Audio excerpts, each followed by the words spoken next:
evening, everyone. Take two. It's a great pleasure to welcome you to the Honor Frost Foundation first regional lecture in Lebanon. We are delighted to see so many of you here at the Blue House this evening for what marks an important milestone for the Foundation's work in the region. Tonight's lecture, the Kharayeb Adloun Archaeological Project, 12 years of excavation, analysis, and insight, will take us on a journey through more than a decade of multidisciplinary research and collaboration between Lebanese and Italian archaeologists. Since 2013, the Kharayeb Adloun Project has been uncovering the layers of history that connect the landscapes of southern Lebanon to the wider ancient world.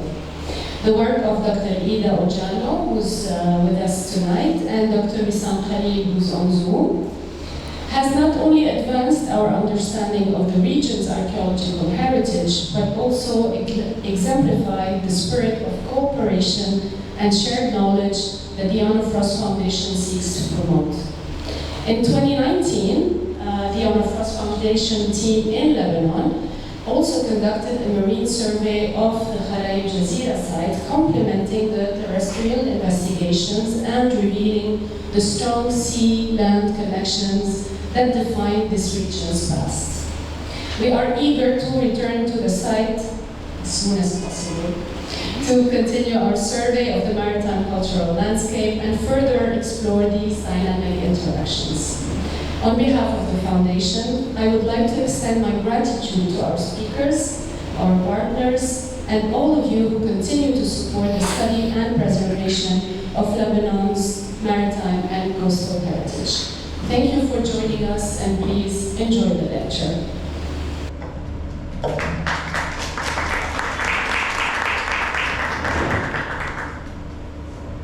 Hello everyone, and welcome to our space. I'm Elissa, Nader, and I will just be telling you a few housekeeping notes, please. So first, if I can ask you to mute your phones, and people on Zoom, if we can ask you to mute your cameras and microphone. Also, please leave your questions till after the presentation. We will be also taking questions from the people on Zoom. Also, if anyone needed the restroom, is outside to the left, outside the main door. And final note, please don't leave immediately after the lecture because we are hosting a small reception in the next room. Finally, please enjoy, and ahla wa sahla, Dr. Ida, the floor is yours.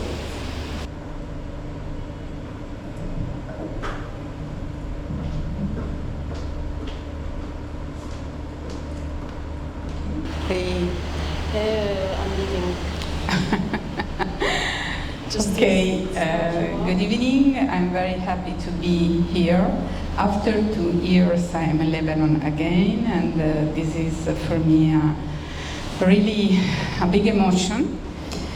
Please. I think the closer you will talk to the laptop microphone, the better they will hear on Zoom. Better than...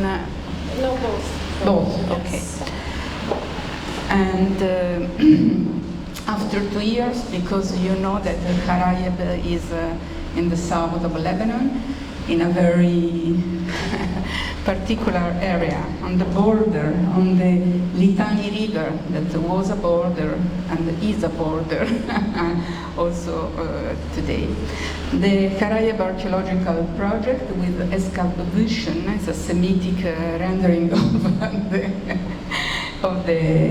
is a multidisciplinary project supported by the CNR, the Lebanese University, the Ministry of Culture, here represented by Miriam Ziad, that followed all the research, and the Honor Frost Foundation, of course, and the municipality of Kharayeb.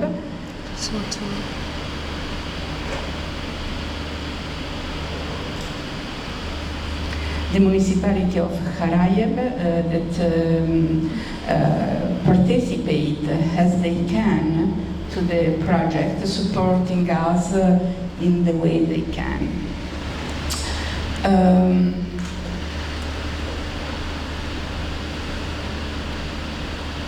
Okay. So a picture, people first, because according to me, before archaeological data, there are people participating to the mission, and there are people from Italy, from Lebanon. Joint mission is really a joint mission because we are friends, and also from France, Spain. So it's an international approach.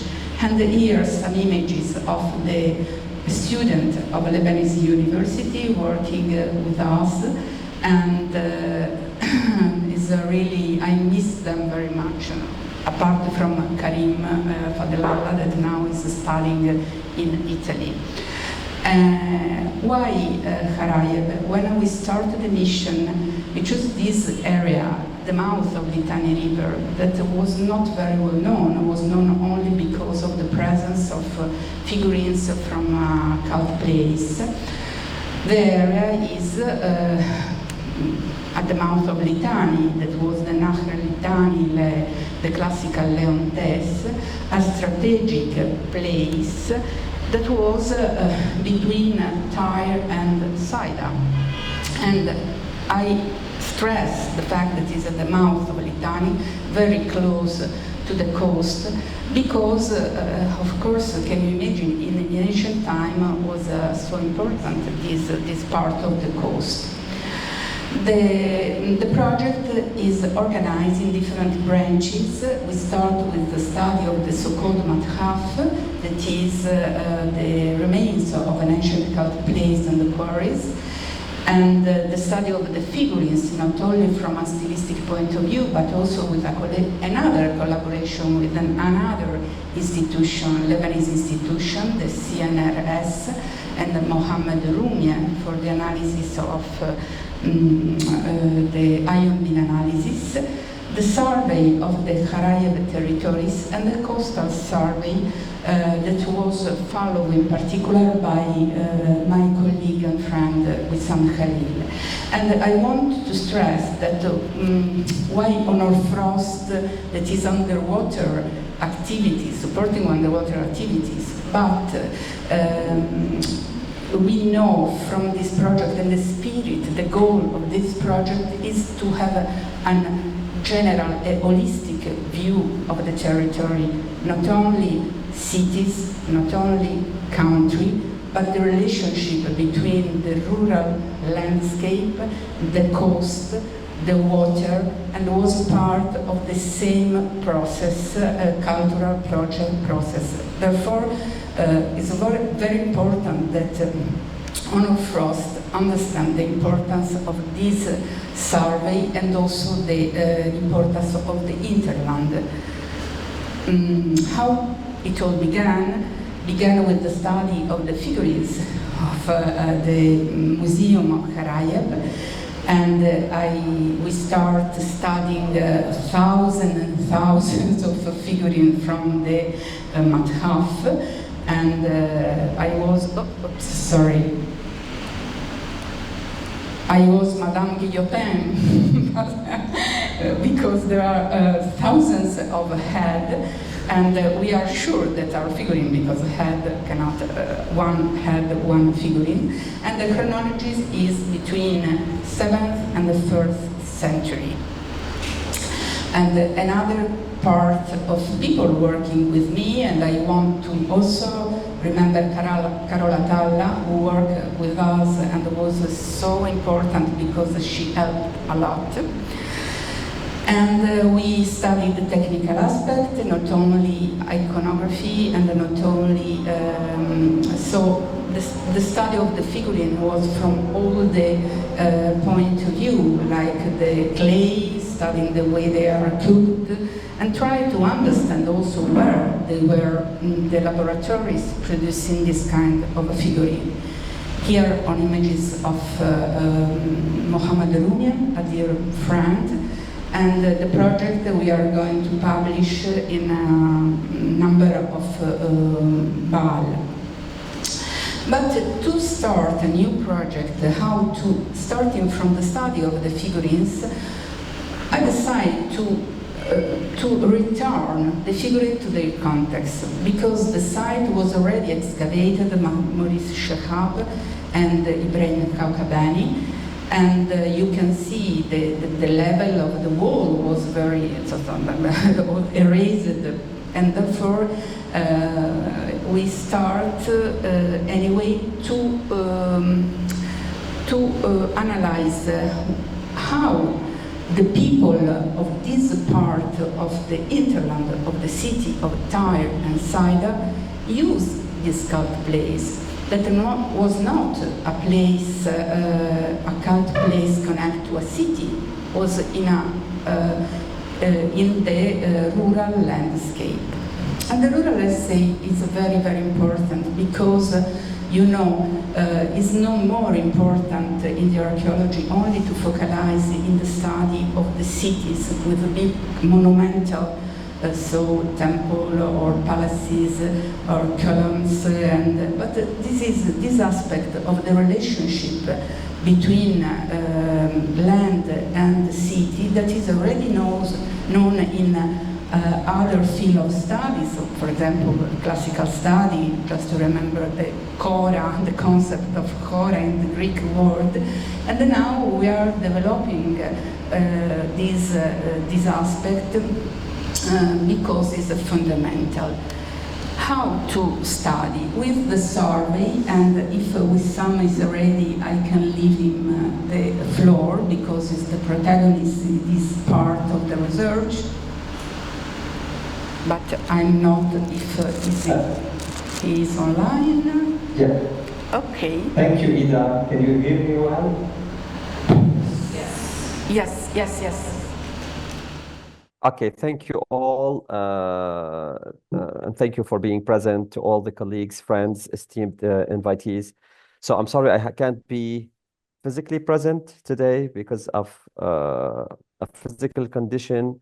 So please excuse me. So I'm going to try my best to be as clear as possible online. About the coastal pedestrian survey. So we had 4 survey missions in total during the past years. The first survey in 2017 targeted the coast and plains and the near shore, and was continued in 2018 by another mission focusing on the survey of road, pathways, and bridges on the Litani and on the Nahar Abu al-Aswad as well. In 2019, another mission focused on the area of Adloun and its coast. And in 2021, another and fourth pedestrian survey mission targeted the search for lost sites and features such as the Egyptian stele and the sacred grotto that we finally found in Al-Wasta camp. And as well in 2021, we worked also on with a focus on the identification of the Adloun settlement, because we have the ancient port of Adloun, but nothing in sight related to the settlement. So to sum, as the previous slide, we found different sites and different features. So on this slide, we can see the area surveyed during these 4 years, like this coastal area. The problem here is that some areas are blind because they were heavily cultivated, and unfortunately, the top layers, topsoils, they were severely destroyed along with the features and archaeology. But yeah, for example, here we can see that the parcels with the X's and hashed are the ones that were severely damaged, and some of which we couldn't even we couldn't enter. Next, please.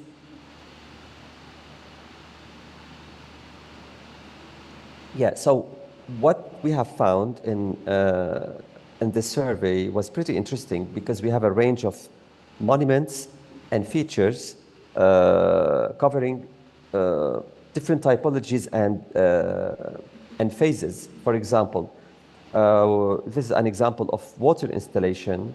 Here we have a particular natural feature, which is these natural sources.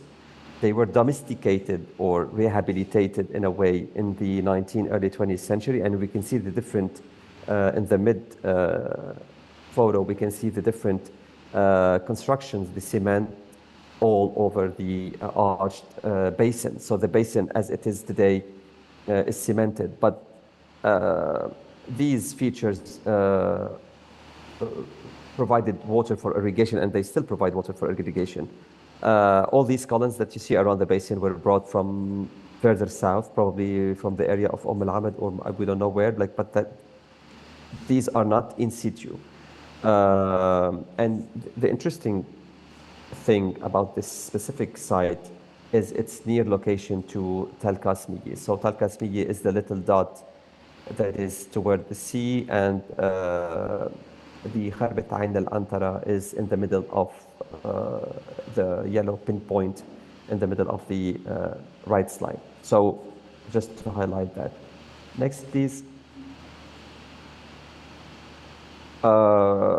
And of course, since we surveyed the near shore and the coast, so we bumped into a number of industrial, if I may say, industrial installation related to fish processing and to salt as well. So for example, the left picture with the circle basins is something typical of the first millennium BC Phoenician fish processing that we can encounter, like we encountered in Adloun. This is specifically from Adloun, and we can encounter in Tunisia as well. So this is a specific, this is really important to highlight. To the right, we have other squared and rectangular basins related also probably to fish or salt productions. Next. These are close-up shots of some quarrying activities in Adloun along an anchor stone at the bottom of the slide. Next, please. A particularity of Adloun is its necropolis. We identified, if not mistaken, something like 60 plus different types of tombs, most of which date from, according to parallels, to late Roman, early Byzantine period. Next, and the next example, yeah, exactly. This specific tomb that was cleaned from modern debris revealed that at the bottom of the modern debris there is the leftovers of the looting. All the finds led us to a dating toward the 5th and 6th century AD. So pretty interesting typology of tombs on the shore with multiple centuries used, but ending up around probably, according to this example, around the 5th, 6th century AD. Next, please.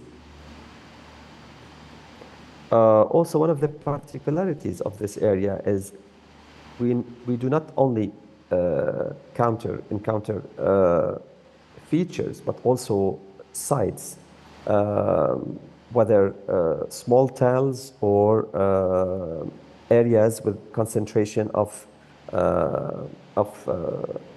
finds. For example, here, Rasminat Abu Zay is a small tell, and the next one is a quarrying site, which is today submerged by water, by the seawater. Next, please. Yeah, these are the photos of the nice quarry Ramli and sandstone quarries that are submerged today. This is a phenomenon that we'll talk about further in the upcoming slides. Next, please. Also, we have installation related to the coastal road during the Ottoman period, hence this circular well and control construction that we don't see clearly on the slide. Next. We also have Roman period cistern in Adloun as well. So the previous slides were to highlight the different typology and the richness of archaeology sites versus features. Now, also in this multidisciplinary project, we conducted preliminary geomorphological studies led by Nicolas Karayon. Vertical targeting the study of vertical movements of relative sea level. So here, like to follow horizontal movements of the coastline. So we have the vertical, the horizontal movement. We did some coring as well as C14 and analysis. Next, please. Yeah, and dating high energy events. For example, you see on this slide that there is a stone that was moved by a high energy event, which is most probably an earthquake, or here specifically high sea waves. So just to, and of course, coring. So I would just like go into details into some of the results, preliminary results of these activities. For example, the rocky coast of Adloun and Kharayeb, and mainly rocky coast of Adloun because Kharayeb is mostly sandy. The rocky coast of Adloun shows several uplifted platforms, and they are related at least to two paleo levels. One, fortunately, Nicolas managed to date it, and it was active during the Hellenistic period until the uplift that occurred sometimes in the event of the 6th century AD. Pretty interesting to determine. Here we're talking about 70 centimeters above sea level. And the coring, for example, revealed a known Neolithic coastal landscape that is under study. And for example, we know that the water was more into the inland, to not as it shows today on, of course, on the satellite images. So yeah, next. So we were lucky also to have the full support of the Honor Trust Foundation, logistical support, financial support, and human resources support. So we had 3 underwater activities, a nearshore survey in 2017, an underwater visual survey in 2018, and in 2019, a rescue underwater visual survey at the site of Al Jazeera that you can see on the image to the left, where we have 2 islets located 800 meters west of the Kharayeb coast. So during the 2019, could you please go back to the previous slide, Ida? So in the 2019 rescue underwater, the underwater team identified the potential presence of 2 independent sets of cargo, and then hence 2 sets of cargo potentially reflecting 2 shipwrecks along with residual material around the islet, suggesting that we have 2 shipwrecks, and probably in calm weather some ships would halt and they would dump some over material probably. So this is an discovery that occurred in 2019, and we hope that this will continue in the upcoming years when all this nightmare will end, hopefully soon. Next, please. Yes, and of course, one of the jewels of the pedestrian survey and our work is the discovery or rediscovery of the Abu al-Aswad bridge on the Abu al-Aswad water stream. That is, Abu al-Aswad is the landmark separating Kharayeb from Adloun, and this bridge was highly appreciated by the municipality of Kharayeb that it entered on their logo. So Kharayeb, one of Kharayeb's municipality logo is the bridge. So this bridge was known by travelers, and here we have a photo of this bridge in 1864. You see here like the location and how the municipality of Kharayeb got inspired by this bridge. So now the bridge is, thanks to the Directorate General of Antiquities, is a protected heritage. So I can, sorry, Wissam. Yeah, please. I can speak about about Tel Kazmieh. Yes. So another important site we discovered during the survey is Tel Kazmieh. It was at the mouth of Litani, thanks to collaboration with the work. The collaboration with the workers and the people of the village, they indicate us that there was a big section with a lot of pottery, and it was a tell at the mouth of the Litani. Therefore, now it's impossible, but also before it's not easy because of the owner of the land cultivated with banana cultivation. Therefore, it's a dream to excavate the tell, but you know, here orthophoto of the section we cleaned, we can appreciate the presence of walls and the pebbles and manufactured in mud bricks. And here something that is very important, it's a selection of pottery from Iron Age period, but we arrived on the top level of Hellenistic period. And here the images of this particular part of this wall here, and is was a bossage technique. And the bossage technique is very well known in Persian period, the walls of Byblos and the temple of Edmond. Therefore, we can imagine and suppose that was part of the wall of this tell.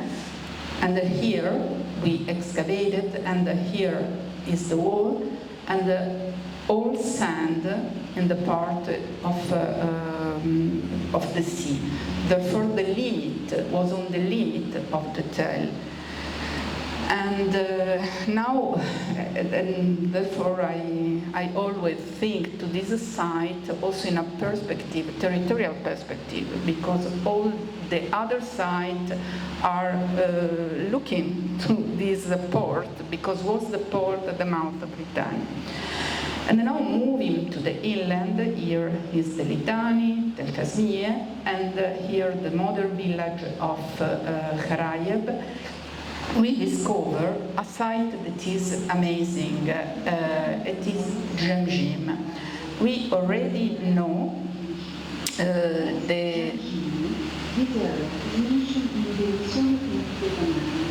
sorry, maybe there is anyway. It was already known because of the presence of a stele that Durighello gave to Renan, and now is at the Louvre Museum. And he told that Jamjim, they came from Jamjim, that is the modern Jamjim. Jamjim is here. Sorry, I'm not very good with the mouse. Okay. And is it's not a tell because it's a rock bench, we can say. And also in this case, the presence of the people had us to help us to find this place, and we did an electrical resistivity tomography, and we identify a lot of anomalies. You can see here in different colors, and because it was full of holes. And the holes, after we discovered, were connected to a productive area with, for example, here I put the bottom of an amphora, and this is a basin, a lot of basin, and unfortunately the layers are not very well preserved, because the area is used for agricultural goals, but also there was an electricity tower. I don't know if I can. And we found a comparison of original function of this kind of holes with the amphora in Cyprus, because they put the amphora and after they press, and probably oil was produced in the area. And a key layer was in the stratigraphy was this basin, because the basin was to dig in a rock bench is difficult, because you have not stratification, of course, because you have cut, but cut was what is before and after, what is cutting what. In this case, is important because this basin is clearly cut, but this pit. And excavating this pit, we arrived to the end of the pit, I show you, and we find tombs of, we can date to the Middle Bronze period. Here the pit, squared pit, and after tombs, already looted, of course, normally. Here the section we can understand better. The pit cut the basin, therefore at least this part of the productive area can be dated before the Middle Bronze II. And the chamber one intercept a pit that was a cistern that I was covered, this part, with a lid, and I found a very strong comparison with this kind of water storage chamber that is rainwater system, traditional technology for the dry areas. Okay. Therefore, was a cistern for water that was cut by the tombs, and the area was a productive area, probably of oil, for the oil production. We would like to do some analysis, but of course is completely stratigraphy is not trustable, is not feasible, because all are exposed for a long period, therefore is not. Anyway, in the chambers we found a lot of pottery or skeleton. Here the two Hussein and Karim digging the skeleton, and a very interesting material, because this is not in situ, but we excavating very undeceiving material. We discovered this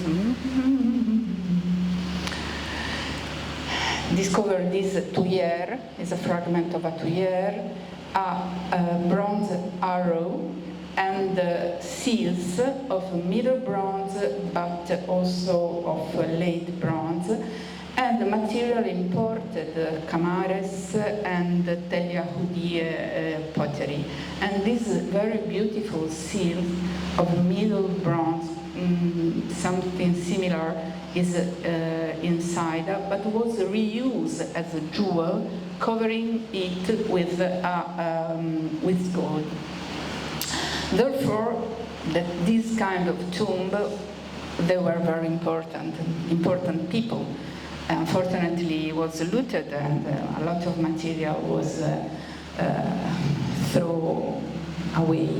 Here, the two seals, and the one with the Meneheper Ra, the pharaoh Thutmose III. Therefore, we have material from Middle Bronze, Late Bronze, all mixed, unfortunately, in the tombs of the Middle Bronze with the same remains and finds are present, was published in the region of Sidon. You can see the arrow and also the seal, but similar is also the pottery. And here a selection of material of Middle Bronze with import from Cyprus. That is important because, as I was telling before, the relationship between the coast, the water, Cyprus is the water, is a border made of water between Cyprus and the Lebanon, and contact are very. And here an images of the area, the end of the last year of excavation. And you see was full. This is the cistern, and the tombs are here. And a lot of basin, and the material in this big layer covering the area arrive to the Persian period. So it's very difficult, unfortunately, because all this rock, we cannot find here an image of very nostalgic, because it was the last one we took before leaving the country 2 years ago. And in the area, we discover another cistern, and is of another period. Look, it's different from the water cistern because it's covered with the plaster, very thick plaster. You can see here and here. And in the filling was material from the tomb. And this amphora was originally in the tomb. Therefore, we have a relative chronology. They were looting probably already in ancient time. The project of the study of the pottery, you can see here Paco Núñez, Tatiana Pedrazzi, Gorgos Buroyannis. We are studying and publishing, I swear, the book with all the data. This is important with the Tyrian, so-called Tyrian Pitoi, wavy band, amphora studied by Tatiana, the import from Cyprus. So it's a very, very important, because you have to think that this area is known only for the figurines of Hellenistic period.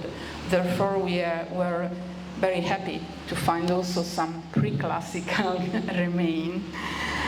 And moving to the famous Scout Place, this is a reconstruction artistic done by Giuseppe Carzella. It's very good, and I help him collecting what I call the Disiecta Membra, because thanks to the publication of Ibrahim Kaukabani, we know that, for example, the existence of these two statues that now are no more visible at the museum. Here are the images of the excavation of Shehab and Kaukabani. And here you can appreciate how close to the sea was the cult area, because when you are in the middle, you cannot appreciate that it is not far. So probably from the coast there was a road arriving to this place. Here the artistic reconstruction, and here the reconstruction with the images of the two statues published by Kaukabani. Some images of the cult place after the excavation. And here the pieces, for example, the so-called throne chapel in El Ahmed can be compared with this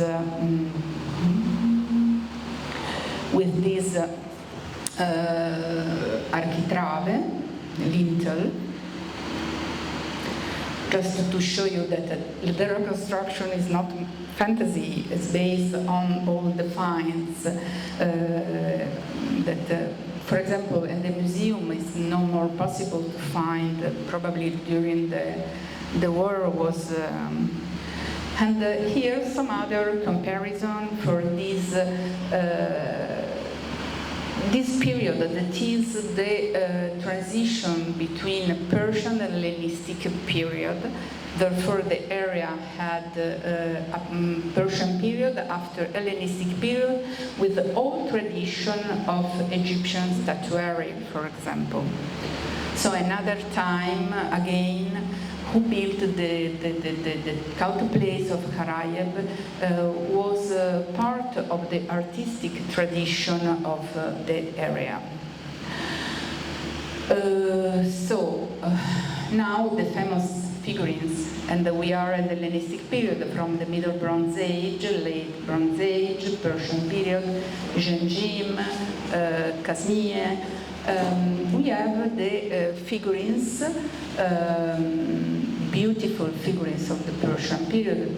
They are really particular. The molds were perfect compared with the other production of the area. In the south, in the north, in Syria, in Palestine, they are really good quality. Also, we have material, miniaturistic material used in the rites.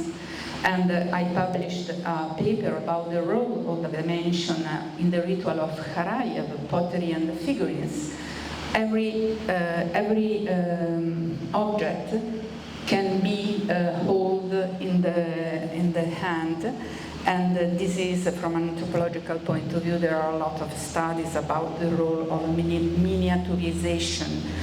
And so this is another opportunity, and also this is my idea that this image of a different world that was the Greek world so far, no? Because the style is completely different, and I think that people living in the region was not using that kind of dress, but was different. But they were fascinated by this far world because they share the same value. For example, the love of a mother with his son, or for example, the young boy with the Kurotrophos, and I find that the same stereotyping of character of rural pastoral world you can find in Italian,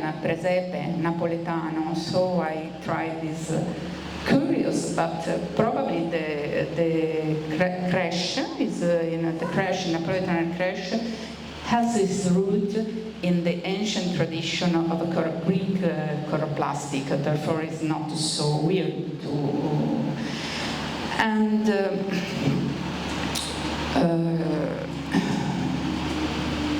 another part of the project that is very important is a look into the past to better think the future. And then now to use this kind of word, speaking of the South, is very touching, because what we try to do is to involve the local community in what we were doing. Because, as Devrier wrote, the goal is to move the historical locus of the relationship between archaeology and local community from exclusion, that was the tradition, so colonial tradition, what I can say, and to inclusion, to involve them. And here we start with the municipality. Here you can see also Miriam participating with us to the meeting with the municipality. It was one of the first goals. And the last one was, and we have here in representation of the embassy, Valeria, and we celebrate just before everything starts at the end of September 2023, celebrating 10 years of the mission, with all the people of the, not all, but a big part of not only Rais El Baladiyeh, but also the workers and the students, curious. It is important also, people is curious about what we are doing. And after 10 years, we are part of the village because we lived in the village. It was a choice not to move to Tyre or to Sidon, traveling, but to stay in the village. And because we are trying to communicate the value of the so-called Atharat, that not only always it's easy to let them know the value of, also in this case, pre-Islamic tradition, for example, no? What are Phoenician, Greek, Romans, and so on. Another dream we dream is the archaeological project of a Kharayeb Archaeological Museum. This is the space of the museum, and Richard Dejean is an architect. This is a friend of Wissam, and his project is really, really beautiful.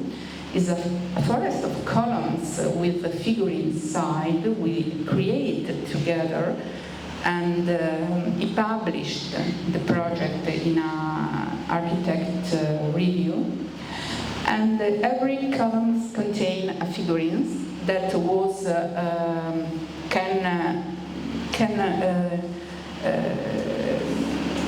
can tell the history of the cult place. For example, in this case, the idea is that I'm the figurines of a woman going to see the god, to ask for good health for my son. So the storytelling that now is very famous.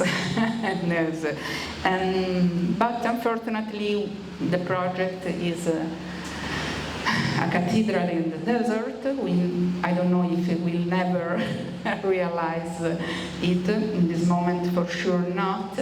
And therefore, we are thinking in collaboration with the DGA, and is a project that is starting now, and we hope we can continue to do a virtual version of this museum. So from a real project to virtual project, with all the figurines.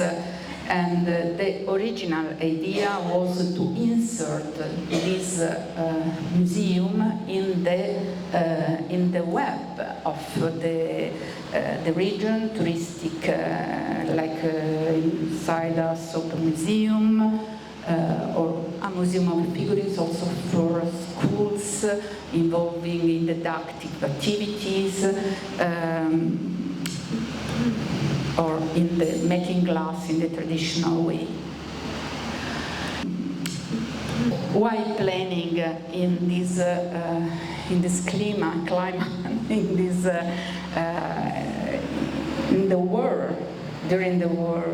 This is an important question, because probably we feel that with hopeless in some way, no? Because we did a lot of stuff, we discovered a lot of sites, important sites, but what we think is that the culture is always a hope, no? And to let, in particular, young people to look at Atharat as a way to hope in a better future, and to build on something that is good, is not only war, is not only contrasting. Maybe we are dreamers, as the famous song. But yes, I believe it is in this project we try to have a look of all these opportunities involving people, scientific results that are really amazing and important. So I finish with this image of the last excavation with our workers and our team with the logo done by a Lebanese and see you soon, inshallah, is what I can say. Thank you.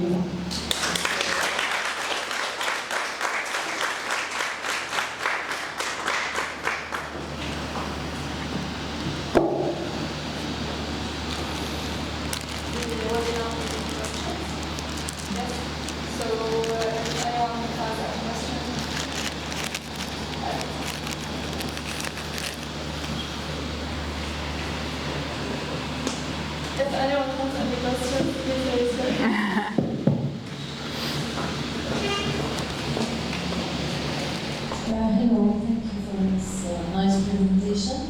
I wanted to ask if the figurines are published, fully published, and where are they published? Figurines are published, was first published by Maurice Shehab in the Bulletin des Musées de Beyrouth.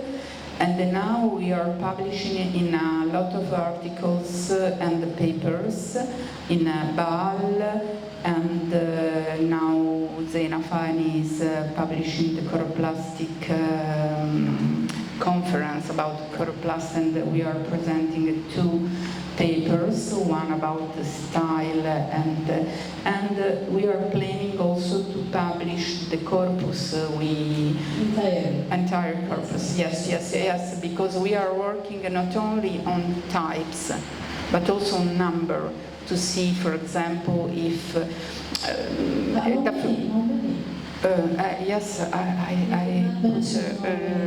yes, I don't remember because 1,000 and 1,000, 16,000, yes. So we divided in type, and we have a lot of type, but we also count because we discover, for example, that the number of gods are really few, and we... The number of gods? Yes. Okay. We have a few number of, for example... These are Venuses, no? Sorry? They mostly represent a female god, no? Yes. Venus, no? Venuses, no? Yes, are two Aphrodites, but are four. Types.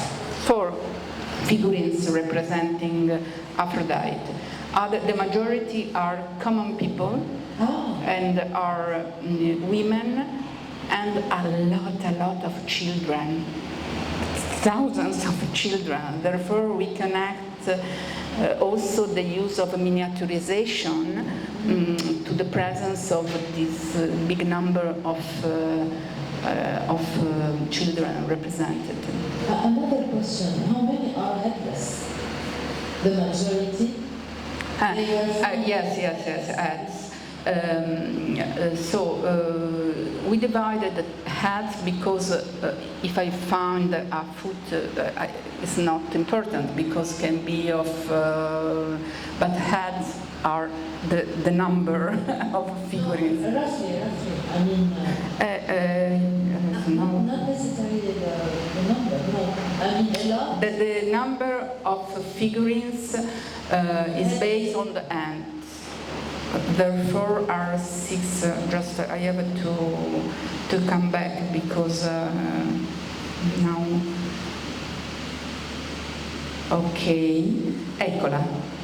8,742. So the half.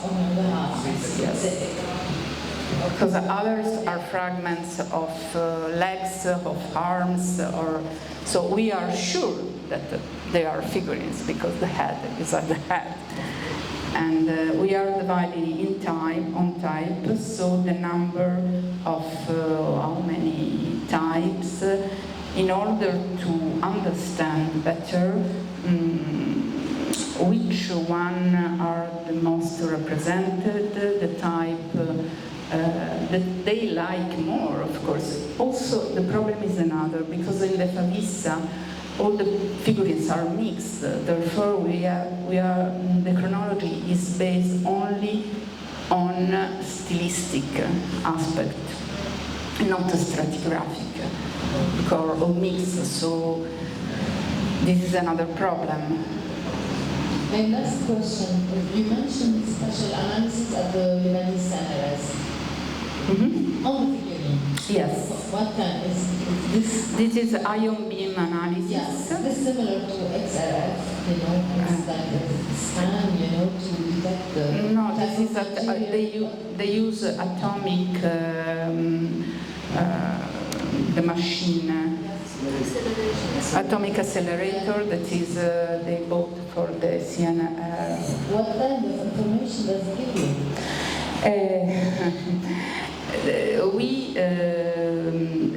The information but is a small amount. I think that to have a real result, we need to have a lot of analysis from compared data. For example, with a tire, with a SIDA, not only. This is a first part of the database. But what's seen is that the figurines were made probably in a laboratory, in a workshop in Tyre, also because of the quality of the molds. You have to think that the molds were imported from Alexandria or from Greek, are not local, and probably also on the basis of petrographic analysis that we are going to publish. That was another type of analysis a geologist did it. And it seems that are from the area of Tyre, produced in the area of Tyre. But we need the confirmation, probably comparing figurines produced in Tyre. So we have to contact Ali Badawi to see if not in this moment, because, but in the future, for sure. Thank you. Hello. Oh, okay. Again, thank you for the presentation.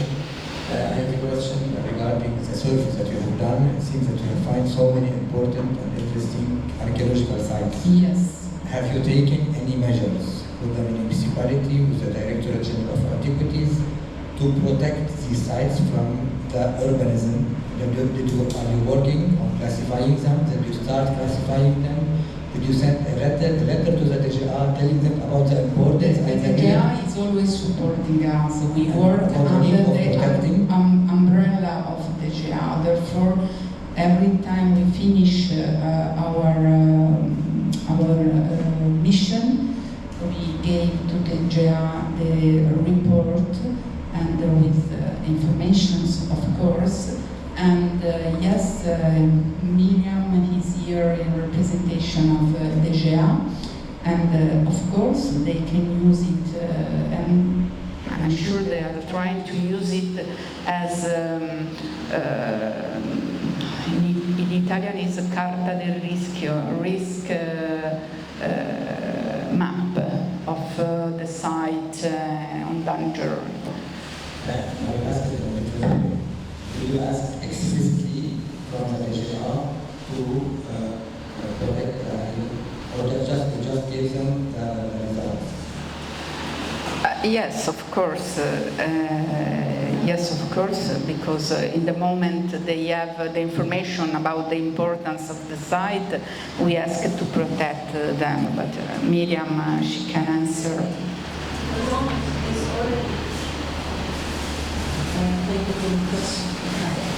The zone is already protected, is considered as a zone of potential archaeology, either Adloun or Kharayeb cadastral zones. So all the permits has to pass by the DGA before giving the final approval. Also, some other features are already expropriated by the DGA, like the cave of Adloun, the Prehistoric cave, or the Manhaf archaeological site, and others were added on the national heritage list, such as the Abu Aswad bridge. We tried to get more some more measures, but unfortunately it was encountered by political authorities of the region. But most of all is already preserved. That's good to put it on the area to have archaeological collection. It is. And then to go back to where they are It is already. Any other questions? We have a question on the Zoom from Nashmin Ahmad saying, where were these hats found? Sorry for the voice wasn't clear. I can. So where were these hats found? Sorry, the voice wasn't clear, so if you can repeat where the hats were found. Where were the figurine heads found? Sorry. The figurines were found in the area so-called Mathaf. It is the area of the cult place, and there was a hole called Favissa. That is a place where when they clean the cult place, because you have to imagine people with figurines, hundreds of figurines of worshippers going to ask for to give him to do him vote, no, and give him figurines. At a certain moment, they have to clean the cult place, and because it is sacred material consecrated to the god, they used to collect them and to put in a hole that is called in Latin Favissa and in Greek Botros. So it's accumulated in centuries and centuries. There are this big amount that give us information that was a very famous and important sanctuary, and very famous in the region because they used to buy figurines and they wanted to dedicate them in the cult place of Kharayeb. It's so beautiful. Thank you. Any more questions? We have a question.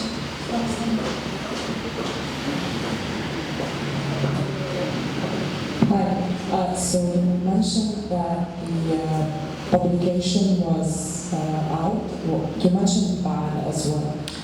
About figurines? Yes. Yes, we have different papers about figurines and published in Baal. Which year?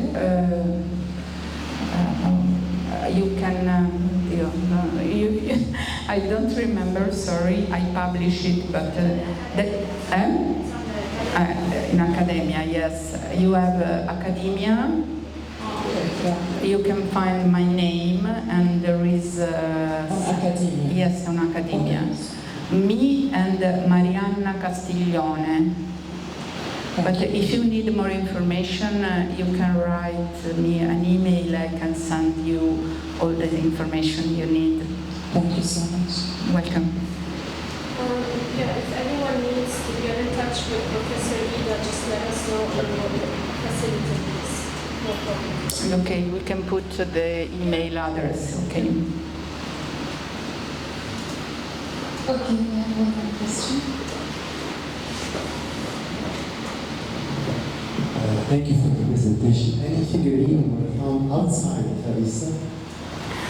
Some figurines of the Persian period, of the first phase, were found during the excavation of Kaukabeni, because the first of the Favissa was excavated by Shehab, and another excavation was done by Kaukabeni, and he found in front of the sacred place in the stratum, but all of Persian period. The same one? No, are a little bit different in style. So it's another period, other figurines of different type.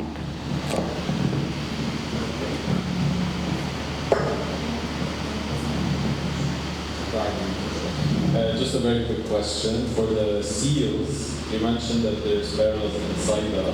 Did you see any parallels in any other sites or any of the impressions? No, I'm going to publish these seals, and you cannot see really the motif because it's covered with the gold. The part that we can see, I cannot, I haven't shown the draw. There is something similar in Saida, but it's difficult because we have only a small part of the seal. I don't know if we can do some analysis under the gold. It is particular and very interesting. That, thanks to Hussein, the guy who is our eye, because he can discover all the seals something. Another, I would say, because saving very, very precise. Bravo, sì, molto. It's now, and we are very worried about it, because it's in the south near Tyre. But we are in contact, he is safe. And he asked if we are going to excavate. It's no thing. But it's good that he's waiting for us also in this moment, in tragic moment. So, hope, yes, yes. This is the goal, that's why culture is hope, because when we are in the village with it's a moment of happiness, no? Because they can participate, it's funny to be part of a team, be friends, this is really a wonderful experience, me, you know, and everybody working, and the Honor Frost teams working with students. They are fresh blood, also for us, because... Yes.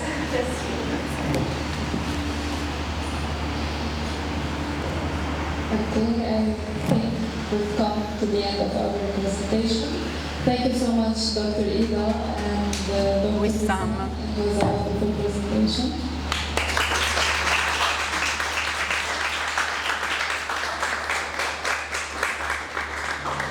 And please, everyone, don't leave. We would like to invite you for a drink